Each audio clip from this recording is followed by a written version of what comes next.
میں شاز جمیل قائم T V کی طرف سے آپ سب کو خوش آمدید کہتی ہوں۔ یہ پروگرام ہمارا کربلا پہ ایک نظر چند اقساط پہ مشتمل ہے، جس کی پہلی قسط آج آن ایئر جا رہی ہے۔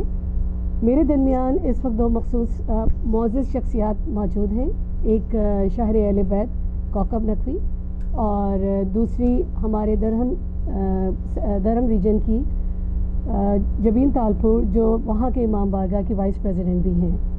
اس پروگرام کو شروع کرنے سے پہلے یہ چاند رات کا پروگرام ہے۔ اس چاند رات کا پروگرام شروع کرنے سے پہلے میں اس ایلچی کا ذکر کرنا چاہوں گی جو سفیر کربلا ہے اور حضرت امام حسین علیہ السلام کے چچا زاد بھائی حضرت مسلم بن عقیل۔ میں جو ہمارے درمیان اس وقت شاعرہ موجود ہیں، میں ان سے کہوں گی کہ کچھ حضرت مسلم کے بارے میں کچھ اپنی رائے پیش کریں۔ میرے پاس ان کا بہت خوبصورت ایک شعر موجود ہے جو میں آپ لوگوں سے شیئر کرنا چاہتی ہوں۔ ہے ایلچی سید ابرار ہے مسلم، باطل کے لیے ہے در قرار ہے مسلم، کوفے میں تنہا بے کس و لاچار ہے مسلم، مجمع ہے کئی لاکھ کا بے یار ہے مسلم۔ کوکب نقوی۔ اعوذ باللہ من الشیطان الرجیم، بسم اللہ الرحمن الرحیم۔ ہم اللہ کے لیے جو ہر طرح سے لائق حمد ہے، اور درود و سلام محمد اور آل محمد۔ جیسا کہ آپ نے ابھی ذکر کیا کہ حضرت مسلم بن عقیل امام حسین علیہ السلام کے چچا زاد بھائی تھے، اور آپ کی شخصیت بھی کسی تعارف کی محتاج نہیں ہے واقعہ کربلا کے سلسلے میں جی، اور آپ کا لقب سفیر کربلا، سفیر امام حسین، ایلچی کربلا، ایلچی امام حسین بھی ہے۔ اور اس مختصر سے وقت میں بہت مشکل ہے کہ حضرت مسلم بن عقیل پہ روشنی ڈالی جائے، اس کے لیے بھی کئی نشستیں، کئی مجالس درکار ہیں، لیکن ہمیں یہاں مختصر طور پر یہ ذکر کرنا ہے کہ آپ سلسلہ واقعہ کربلا کی ایک بہت اہم کڑی ہیں، بلکہ اگر یہ کہا جائے تو غلط نہ ہوگا کہ آپ ابتدا ہیں۔ آپ کربلا کے شہیدوں میں شامل نہیں تھے، لیکن آپ اس واقعے کے پہلے شہید تھے، حضرت مسلم بن عقیل۔ کیونکہ جب راستے میں امام حسین علیہ السلام کو آپ کی شہادت کی خبر ملی تھی تو آپ نے یہی فرمایا تھا، شاید یہ میر انیس کا مصرع ہے کہ زینب یہ ابتدا ہے میرے مارے جانے کی۔ کیونکہ یہ سب کو پتہ ہے کہ امام حسین علیہ السلام کا مقصد امر بالمعروف اور نہی عن المنکر تھا، اور یزید کا سوال بیعت کا تھا۔ یہ سب جانتے ہیں، ہمیں اس پہ وضاحت کرنے کی زیادہ بھی ضرورت نہیں ہے، کیونکہ ایک بہت لمبی وضاحت طلب بحث ہے۔ جب کوفے کے لوگوں کا اصرار بہت بڑا امام حسین علیہ السلام سے کہ ہم آپ کے ساتھ ہیں، ہم آپ کا ساتھ دیں گے اور یزید پلید کی بیعت نہیں کریں گے، تو امام حسین علیہ السلام نے یہ مناسب سمجھا کہ پہلے اپنے بھائی مسلم بن عقیل کو سفیر بنا کر کوفہ بھیجا جائے تاکہ وہاں کے حالات معلوم ہوں اور پھر وہ آگے کی طرف روانہ ہوں اور لوگوں سے بیعت لیں۔ جب مسلم بن آپ کے پاس کچھ روایات میں 15,000 اس سے زیادہ تک کی تعداد بھی، مختلف روایات میں مختلف تعداد موجود ہے، خطوط جو آئے تھے کہ ہم امام کا ساتھ دینے کے لیے، بیعت کرنے کے لیے تیار ہیں اور یزید آپ سے سوال بیعت نہیں کرے گا۔ لیکن جب مسلم بن عقیل کوفہ پہنچے تو حالات یکسر بدل گئے تھے۔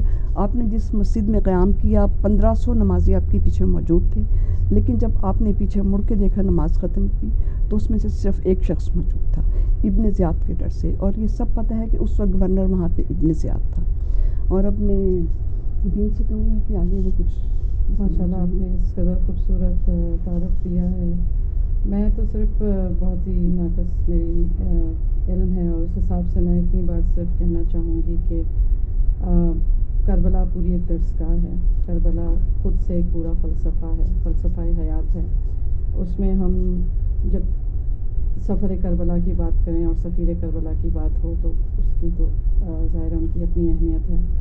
میرے حساب سے سفیر یا ریپرزنٹیٹیو یا جو بھی آپ کا ایلچی آپ کہہ لیں، وہ آپ جب کہیں بھی دشمنوں کے درمیان خاص طور پہ اپنے سفیر کو بھیجتے ہیں تو آپ اپنا بیسٹ ریپرزنٹیشن دیتے ہیں، اور یہ خود سے حضرت مسلم کی جو ہے درجے کو یہ بات ایکسپلین کرتی ہے کہ جب امام حسین معصوم ان کو اپنا ریپرزنٹیٹیو بنا کر ایک ملعون کے دربار میں بھیج رہے ہیں تو وہ اپنی بیسٹ ریپرزنٹیشن دے رہے ہیں۔ اور وہ بے شک وہ بنی ہاشم کا اور اہل بیت کا خاندان، اور ان کی ہر بات ایک سے ایک اونچی، لیکن ان کا ایک خطبے میں جس خوبصورتی سے انہوں نے امام حسین کو ریپرزینٹ کرنے کے لیے کہا ہے کہ کیا تم اس حسین کو ترک کر دو گے جو نماز کا چراغ ہے اور جو محراب کا نور ہے، اس سے خود اندازہ ہوتا ہے کہ وہ کتنی کلیئر ریپرزنٹیشن تھی. لوگوں نے کیا چوز کیا وہ تو ڈر سے, لالچ سے, کسی بھی وجہ سے, وہ تو کوکب نے بیان کیا کہ ان کو جس طرح بٹرے کیا گیا.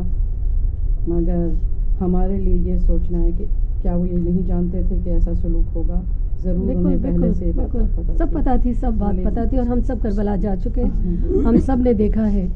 اس وقت بے شک وہ اکیلے رہ گئے تھے, مگر اس وقت اگر ہم کربلا جا کے کوفے میں دیکھتے ہیں تو وہ دارالامارہ جہاں سے ان کو دھکا دے کے نیچے پھینکا گیا تھا وہ نیز تو نابود ہو چکا ہے, اور حضرت مسلم کا روضہ اسی طریقے سے جگمگا رہا. بے شک یہ تھے حضرت مسلم. اب ہم تھوڑی سی روشنی چاند رات پہ ڈالتے ہیں, وہ رات جو 1400 سال سے ہم سب کے دلوں کو مغموم کر دیتی ہے, غم سے دل پھٹنے لگتے ہیں. ایسی چاند رات, اس کے بارے میں آپ کیا کہیں گے جبین؟ دیکھیے وہ تو جیسے کہ ہر بہت سے مرثیوں سلام وغیرہ میں کہا جاتا ہے کہ کاش یہ چاند کبھی نکلتا ہی نہ, کیونکہ وہ, لیکن ہم جانتے ہیں کہ اس پورے جیسے کہا کہ درس کا مقصد ہی کچھ اور تھا, اور اس چاند نے تو کیا کیا نہیں دیکھا وہاں پہ. وہی شعر ہے نا بہت خوبصورت پروفیسر سبت جعفر کا, اے چاند کربلا کے تو نے تو دیکھے ہوں گے, اترے تھے اس زمین پر عرش بری کے تارے. بے شک ایک ایک شخصیت ان میں سے اس چاند اور ستاروں سے کسی طرح, بلکہ وہ ان کے پاؤں کے خاک ہی ہیں چاند ستارے جو وہاں ہستیاں موجود تھیں اور جو اس چاند نے دیکھا. مگر میں یہ سوچتی ہوں کہ سب جانتے بوجھتے اور سب جانتے ہوئے معصوم علیہ السلام جب وہاں پہنچے ہوں گے, امام حسین اور پورا جو کربلا کا ماحول ہوگا وہ سوچ کے ہی دل پھٹتا ہے. بے شک. اور یہ چاند اپنے ساتھ بہت ہی غم, اور لیکن ہمارا بچوں کو ہمارے لیے سوچنا یہ ہے کہ ہم ہر 1400 سال سے اس کو کیوں ریوائیو کرتے ہیں, اس چیز کو ہم لوگ آگے بڑھاتے ہیں, کیونکہ یہ وہ چاند ہے جو اس کا ذکر کر کے ہمیں غم اور ایک عجیب سی تسلی ساتھ میں ملتی ہے, کیونکہ ہمیں پتہ ہے کہ ہمیں اسی مقصد کے لیے, مقصد حسین کو زندہ رکھنا ہے ہمیں. بے شک. اور وہ ہماری مقصد. آپ بتائیے کوکب, آپ کیا سمجھتی ہیں چاند رات کو؟ چاند کے بارے میں تھوڑا اپنے خیالات کا اظہار کروں گی, لیکن جیسا کہ ابھی جبین نے کہا کہ بڑی اچھی بات کی کہ جب یہ چاند نمودار ہوتا ہے یا نظر آتا ہے ہمیں ایک تسلی سی اور ہمیں ایک تشفی سی ہوتی ہے. اصل میں تو یہ ہلال محرم غم کے چاند سے منسوب ہے. جیسے یہ چاند آسمان پہ نظر آتا ہے ہر طرف ایک سوگواری کی فضا چھا جاتی ہے, عزاداروں کے دل غم سے بھر جاتے ہیں. میرا تو دل یہ کہتا ہے کہ شاید یہ چاند خود بھی نکلنا نہیں چاہتا ہوگا, کیونکہ اس کے نکلنے سے جو غم کا ماحول ہے یہ سب ہوتا ہے, اس کا دل, اس چاند کا دل بھی پھٹتا ہوگا باہر آنے سے. ایک حزن و ملال چھا جاتا ہے.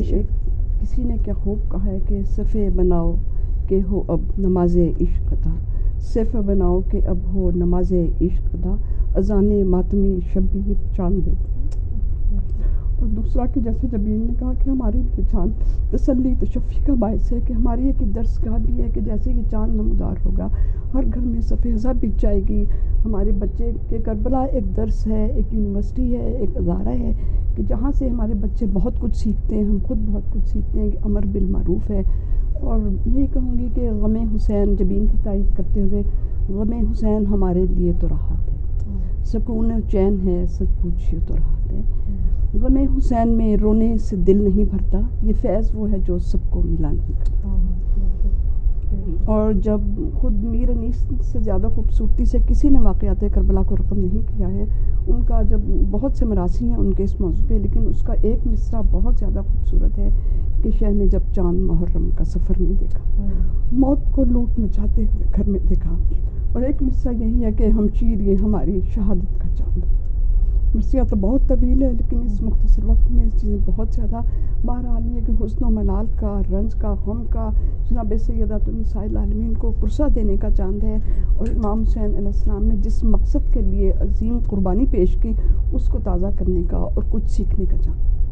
بے شک بے شک, بالکل صحیح کہہ رہی ہیں آپ. اور یہ سلسلہ 1400 سال سے چل رہا ہے اور ہمیشہ چلے گا. آپ یہ دیکھیں کہ کتنی بھی دشمنان کوشش کریں, یہ سلسلہ آگے بڑھا ہے اور یہ انشاءاللہ آگے بڑھتا ہے, کیونکہ یہ جیسے وہی بات ہے کہ یہ عجیب سا غم ہے جس میں آپ کو ایک ولولہ اور تسکین سب ایک ساتھ ہوتی ہے. آپ کو میرے خیال میں ہمارے لیے تو یہ بڑی خوش قسمتی کا باعث ہے کہ ہم لوگ اس در سے متمسک ہیں اور ہم لوگ اس غم کو ویسے مناتے ہیں جیسے منانا چاہیے.